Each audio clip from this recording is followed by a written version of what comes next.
I was getting ready to go to my son's house for dinner when my lawyer texted me, "Just call me, immediately." I dialed his number. What he told me about my new daughter-in-law shocked me. Within hours, I was standing in my son's driveway, knowing his perfect marriage was about to crumble. If you're watching this, subscribe and let me know where you're watching from. Let me back up and tell you how I got to this moment, because what started as an innocent dinner invitation became the most dramatic night of my 68-year life. My name is Margaret Thompson, and 6 months ago I thought I was the luckiest mother-in-law in America. My son James had finally found love with Cassandra, a charming pediatric nurse who seemed to adore both him and his old-fashioned mother.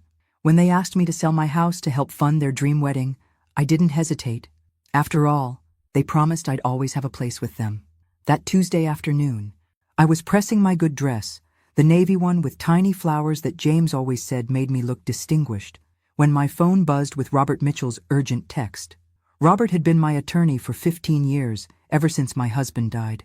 He never contacted me after business hours, unless something was seriously wrong. "Margaret," his voice was tight when I called. "I need you to sit down." I perched on my bed in the small apartment I'd rented after selling my house. The cheerful yellow walls I'd painted to brighten my spirits suddenly felt garish under the afternoon light. "What's wrong, Robert? Is it about the will revisions we discussed?" "No, Margaret, this is about Cassandra, about your son's wife." My stomach dropped. "What about Cassie? She's not who she claims to be." The words hung in the air like smoke from a house fire. You can smell the danger, but you can't quite see the flames yet. I gripped the phone tighter. "What do you mean?" "I mean, Cassandra Williams Thompson doesn't exist. At least not the version your son married." I laughed, a short, nervous sound. "Robert, that's ridiculous. I've known Cassie for over a year. She's a nurse at Children's Hospital. She grew up in Colorado, lost her parents in a car accident when she was 25. Margaret, there is no record of a Cassandra Williams ever working at Children's Hospital. The woman your son married has been using a false identity." The dress slipped from my hands onto the floor. Through my small window, I could see the maple tree where I'd hung a bird feeder, watching cardinals visit throughout the lonely winter months. Such a normal view for such an abnormal conversation. "That's impossible," I whispered. "I'm afraid it's not. My investigator started looking into her background for the insurance policy updates you requested. What he found?" Robert paused. "Margaret, you need to get to your son's house immediately. Don't call ahead. Don't warn them you're coming. Just go." As I drove to James's house, my hands shaking on the steering wheel, I thought about how eagerly I'd embraced my new daughter-in-law. Maybe too eagerly. When you've been widowed for 15 years and your only child lives his busy life in another world of career success and social obligations, a warm, attentive daughter-in-law feels like a gift from heaven. Cassie had seemed to genuinely enjoy my company, calling me Mom Thompson with such affection that it made my heart flutter. She'd been the one who suggested I sell my house. "Mom Thompson," she'd said over coffee in my kitchen, her hazel eyes wide with concern, "this place is getting too big for you to manage alone. And honestly, the neighborhood isn't as safe as it used to be. I'd lived in that house for 37 years, raised James there, nursed my husband through his final illness in the bedroom overlooking the garden I'd tended for decades. But Cassie painted such a picture of independence and fresh starts that I found myself nodding along. "James and I have been talking," she'd continued, reaching across the table to squeeze my hand. "We're going to need help with the wedding expenses. I know it's a lot to ask, but if you sold this house, you could help us start our life together properly, and you could get a cute little apartment closer to us. We could see each other so much more often." The wedding had cost $47,000. I'd contributed $35,000 from the sale of my house, money I'd planned to live on for the rest of my retirement. But seeing James's face light up as he danced with his bride had made every penny seem worth it, or so I'd thought. Now pulling into their driveway behind James's BMW, I felt sick. The house they'd bought with the remainder of my money looked so perfect in the evening light, with its manicured lawn and designer landscaping. Through the front window, I could see them moving around the kitchen, preparing for my visit. They looked happy, normal, like a young couple excited to host James's mother for dinner. I sat in my car for a long moment, watching them through that window. Whatever Robert's investigator had discovered, my son didn't know about it yet. In a few minutes, I was going to destroy his world. But as I watched Cassie laugh at something James said, tossing her perfectly styled blonde hair, I realized something that made my blood run cold. She'd been playing a role this entire time. Every conversation, every shared meal, every moment I'd felt grateful for her presence in our lives. It had all been an act. And I'd not only fallen for it, I'd paid for the privilege. James opened the door with his usual broad smile, wrapping me in the kind of hug that reminded me he'd always be my little boy, even at 42. "Mom, perfect timing. Cassie's making her famous lasagna." He stepped back, and I noticed something I'd never seen before. He looked tired. Not just end-of-workday tired, but bone-deep exhausted. "Everything all right, honey?" I asked, following him into the living room. "Just work stuff. You know how it is in consulting." But his smile didn't reach his eyes.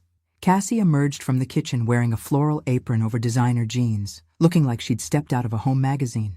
"Mom Thompson, I'm so glad you could make it." She hugged me with the same warmth she'd shown for months, and for a moment I doubted everything Robert had told me. This couldn't be an act. No one was that good at pretending. "Dinner will be ready in about 20 minutes, she said. "Can I get you some wine?" "I opened that Pinot Grigio you brought last time."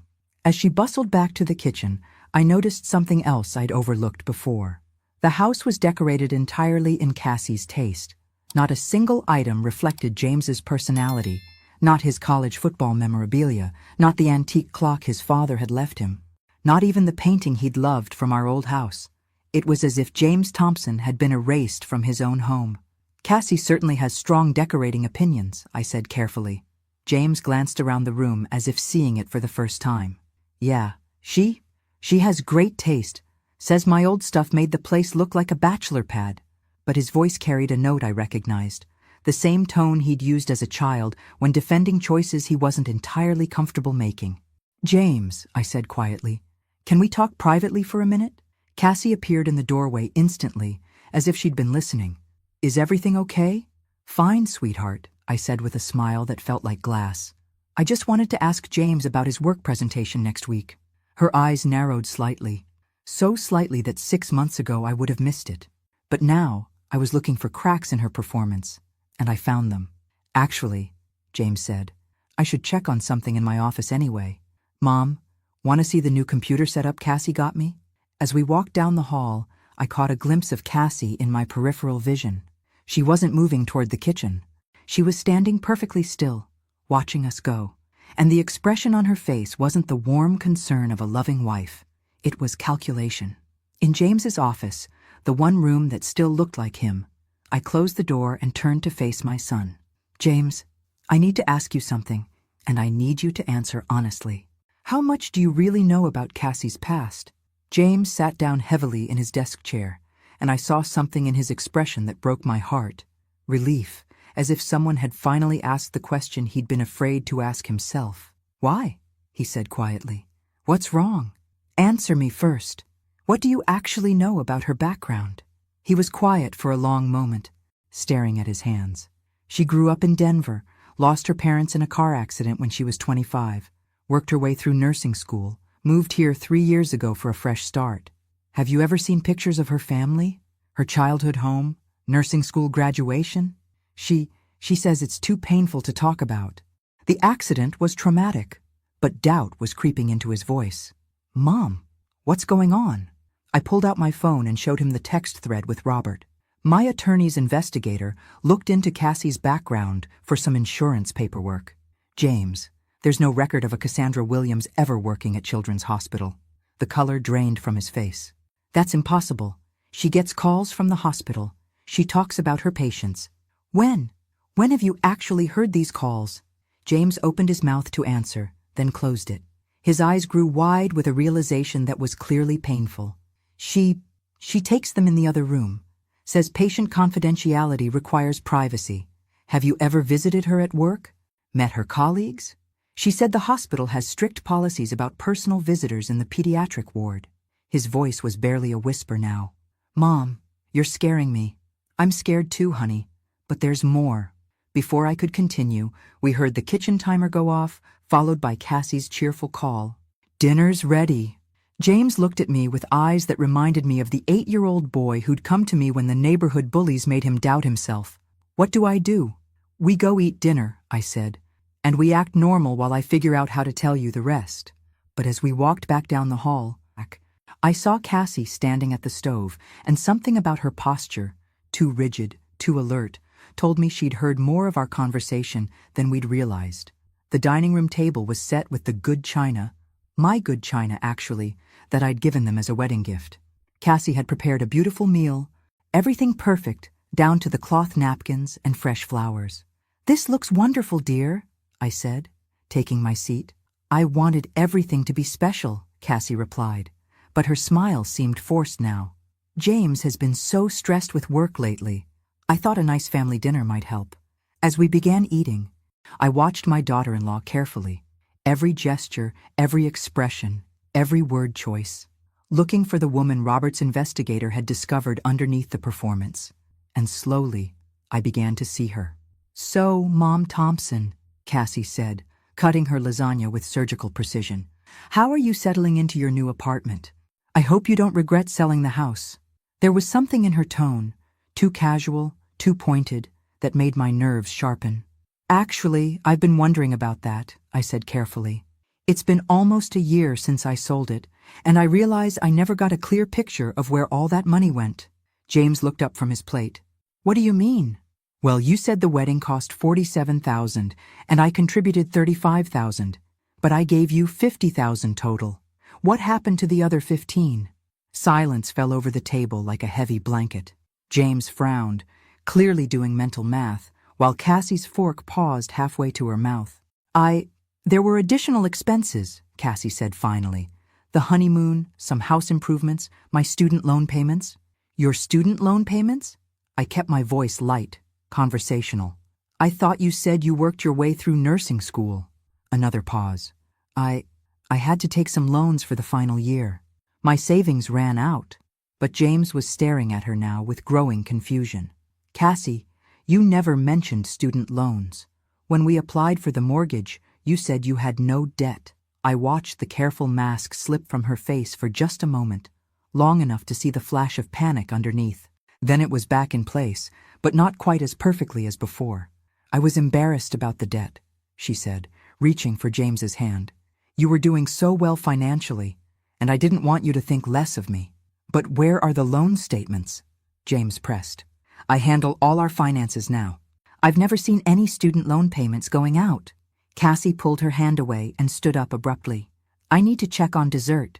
She disappeared into the kitchen, leaving James and me alone with the weight of unanswered questions. "Mom," James whispered, "what else did your investigator find?"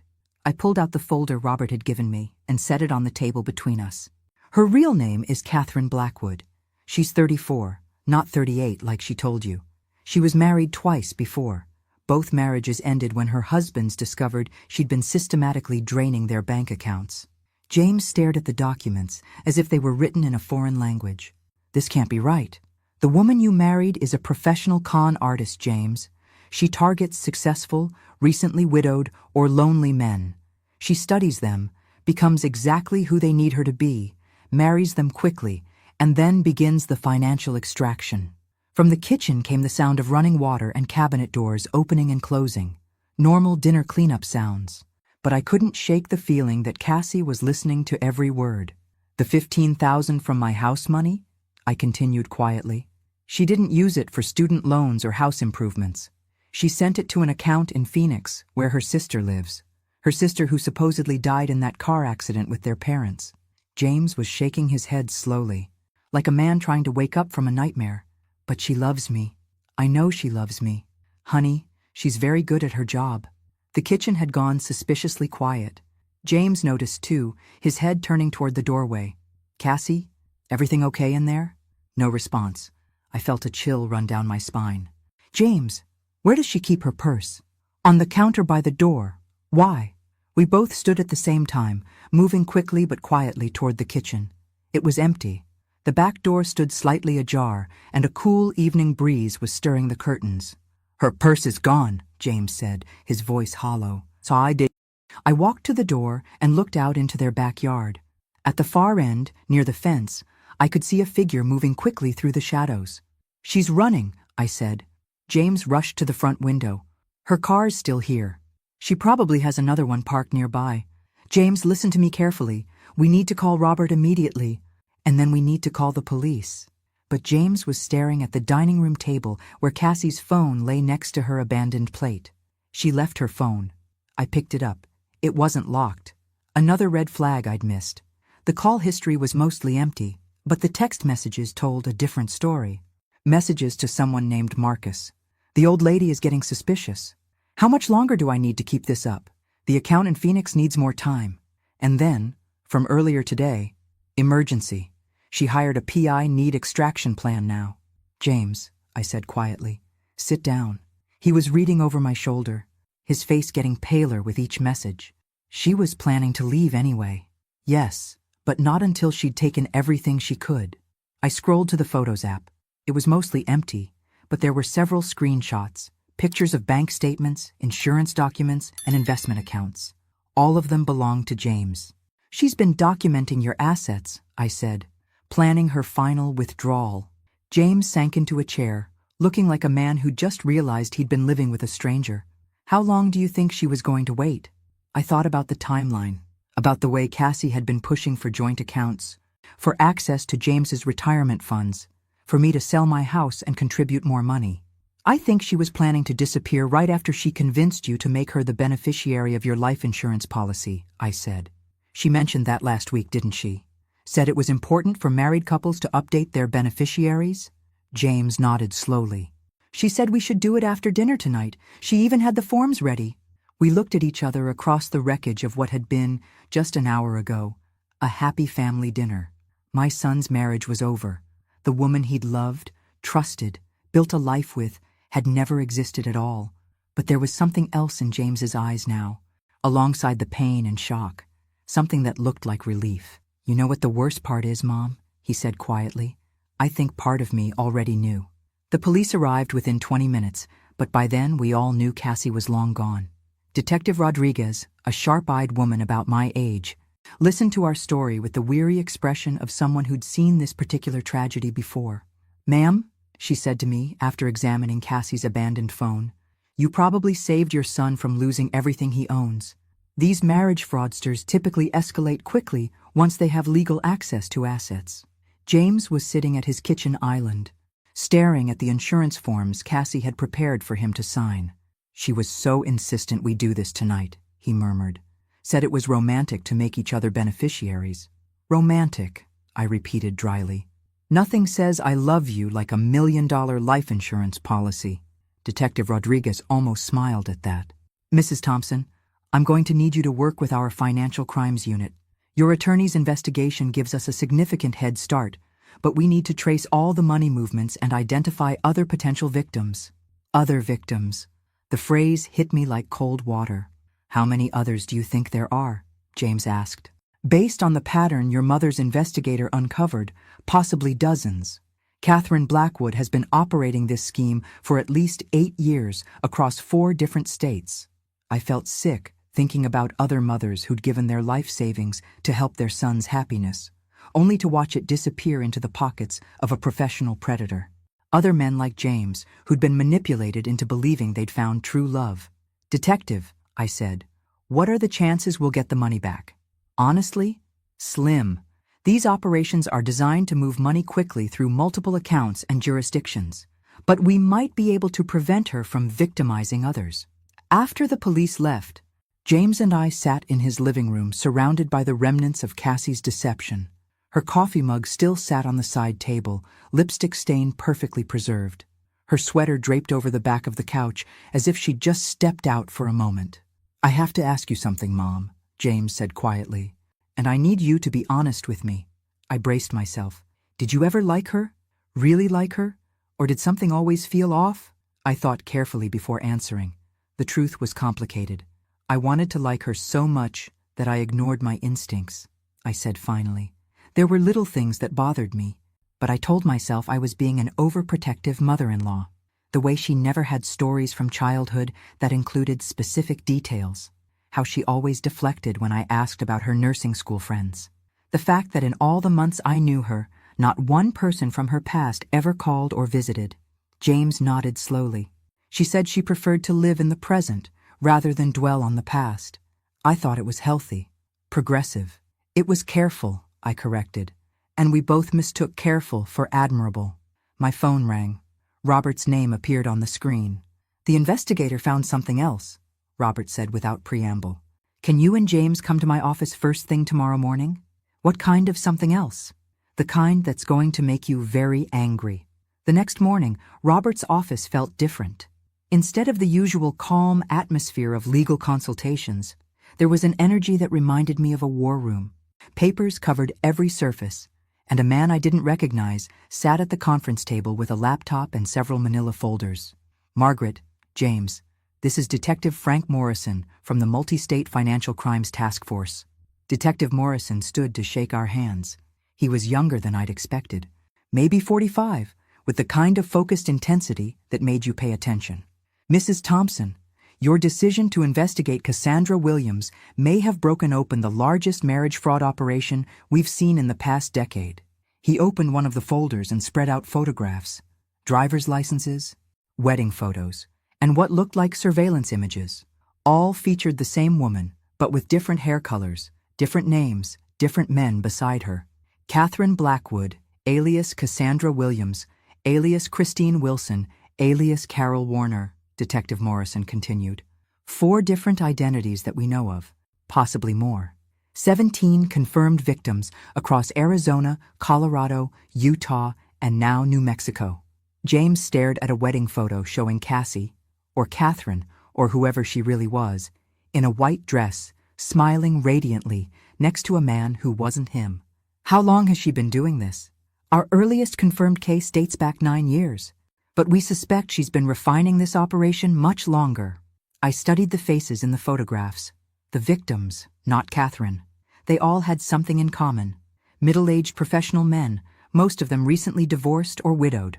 All of them with that slightly desperate look of people who'd given up on finding love and then stumbled into what seemed like a miracle. What's her total take? I asked. Detective Morrison consulted his notes. Conservative estimate, $2.3 million. The number hung in the air like a physical presence. James made a sound somewhere between a gasp and a groan. But here's what's interesting, the detective continued. In every previous case, she disappeared within 6 to 8 months of marriage. With your son, she stayed for almost a year. That suggests something different about this operation. Different how? I asked, though I was beginning to suspect I knew the answer. She was building something bigger. The other victims lost their savings, their homes, sometimes their retirement accounts. But none of them had a wealthy mother who could be manipulated into contributing additional funds. The room went very quiet. I felt James's eyes on me, but I kept staring at the photographs spread across the table. You're saying I was the long-term target, I said finally. James was just the entry point. That's our working theory. Everything about the timeline supports it.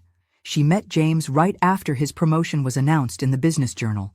She researched his family, learned about your husband's life insurance payout, your property value, your close relationship with your son. I thought about all those conversations where Cassie had gently probed about my finances, my plans for retirement, my thoughts about leaving James an inheritance versus enjoying my money while I was alive. I'd thought she was being thoughtful. Instead, she'd been calculating. So what now? James asked. Detective Morrison leaned forward. Now we set a trap. Absolutely not, James said immediately. I won't let my mother become bait for this woman. It's not your choice, I said calmly, surprising myself with how steady my voice sounded. It's mine. We were still in Robert's office, but the atmosphere had shifted from information gathering to strategy planning. Detective Morrison had outlined his proposal. Use me to lure Catherine back into contact, hopefully catching her in an attempt to access more money. Mrs. Thompson, the detective said, I understand your son's concerns. This isn't without risk. But Catherine's pattern suggests she won't be able to resist coming back for what she sees as unfinished business. What makes you so sure she'll contact my mother? James asked. Robert pulled out another file.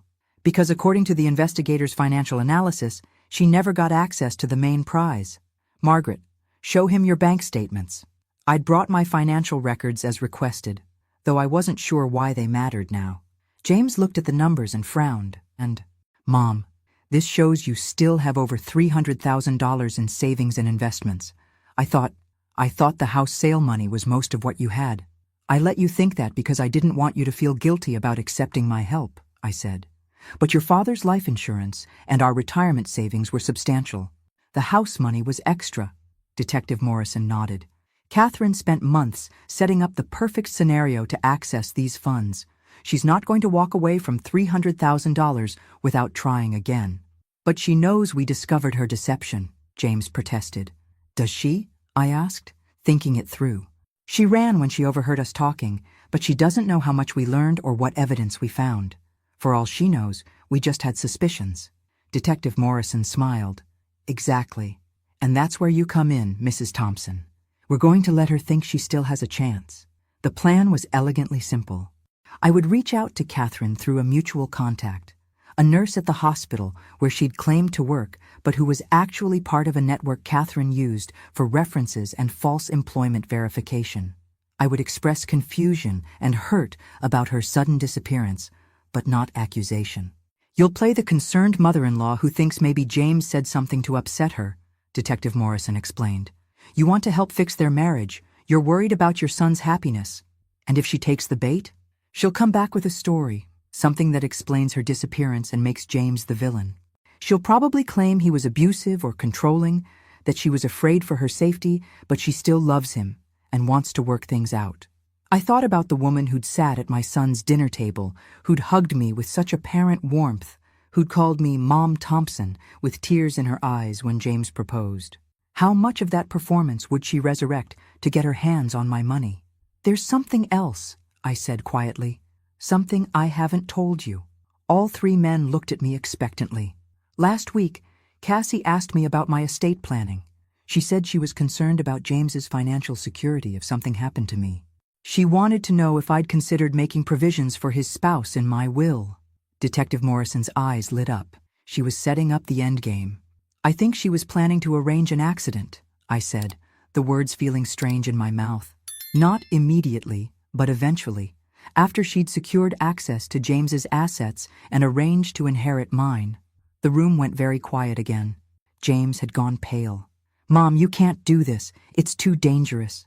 I looked at my son, my successful, intelligent son, who'd been completely fooled by a woman who saw him as nothing more than a stepping stone to his mother's bank account.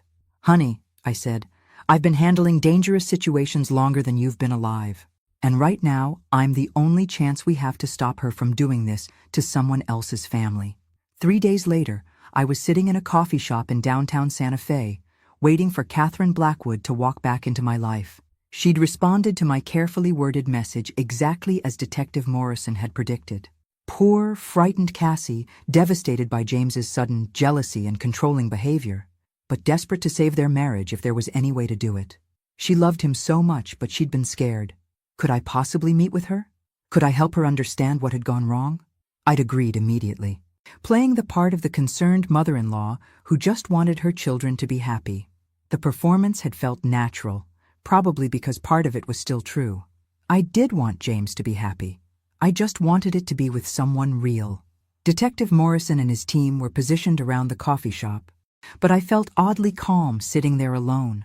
Maybe it was because I finally knew exactly who I was dealing with. The uncertainty had been worse than the truth. At exactly 2 p.m., she walked in. She looked different. Darker hair, less makeup, clothes that suggested struggle rather than success. But it was definitely the woman who'd stolen a year of my son's life and $50,000 of my money. "Mom Thompson," she said, approaching my table with tears already forming in her eyes. "Thank you so much for agreeing to see me." I stood and hugged her, the way a loving mother-in-law would, while internally marveling at her audacity. "Of course, sweetheart. I've been so worried about you." She sat down across from me, and I found myself studying her face with new eyes. Now that I knew what to look for, I could see the calculation behind every expression, the slight delay before each emotional response as she decided what reaction would serve her best. "I don't know where to start," she said, dabbing at her eyes with a tissue. "Everything happened so fast. James just..." He changed. He became suspicious of everything I did, every phone call, every friend. He started accusing me of things, saying I was lying about my past. What kind of things? I asked gently. He said I'd never worked at the hospital, which is ridiculous. He called them pretending to be someone else, asking about me. But of course they couldn't give out information about employees to random callers. When they wouldn't confirm my employment, he decided that meant I'd been lying. I nodded sympathetically. That does sound like a misunderstanding. And then he found some old photos on my phone from before we met. Pictures with a friend's husband at a group dinner, and he became convinced I'd been married before. He wouldn't listen when I tried to explain. The lies flowed so smoothly, each one designed to cast James as paranoid and unreasonable, while positioning her as the victim of his unfounded suspicions. If I hadn't known the truth, I might have believed her. Cassie, I said carefully. James showed me some documents, bank records and things. He seemed to think there were financial irregularities. For just a moment her composure slipped. I saw a flash of cold calculation before the tears returned. That's the worst part, she said. He's convinced I took money from your house sale. Mom Thompson, I would never. I love this family.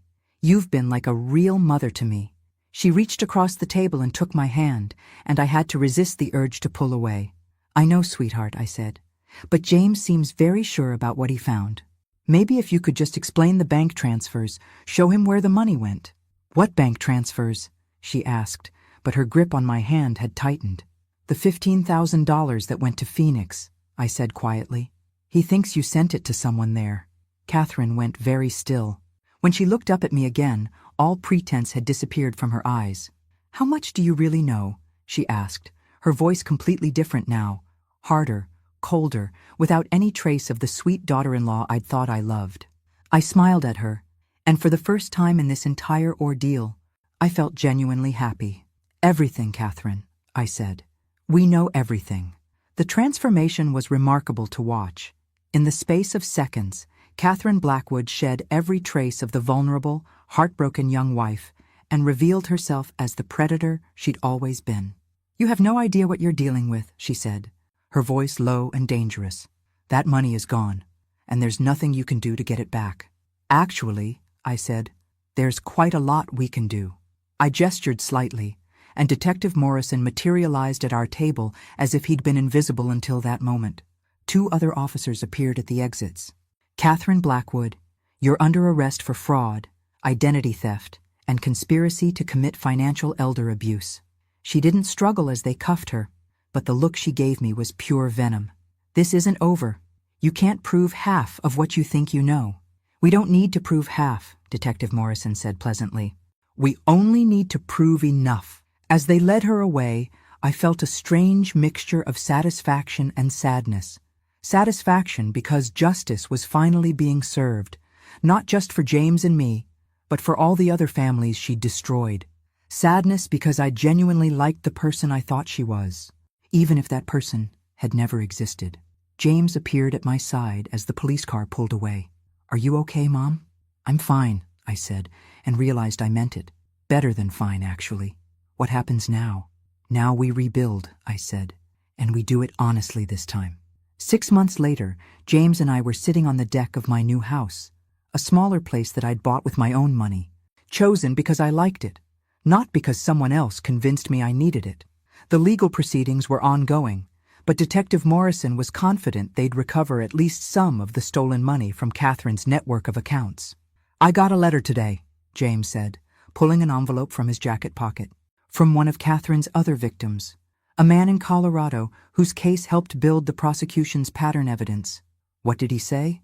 He thanked us, said knowing other people had been through the same thing helped him feel less stupid for falling for her act. I looked at my son, who was slowly returning to the person he'd been before Catherine had systematically isolated him and undermined his confidence. You weren't stupid, James. None of us were. We were human. Still feels pretty stupid.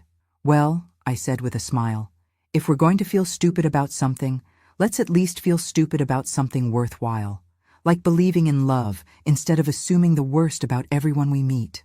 James laughed, the first real laugh I'd heard from him in months. When did you become so wise? I've always been wise, I said dryly. You just stopped listening to me for a while there.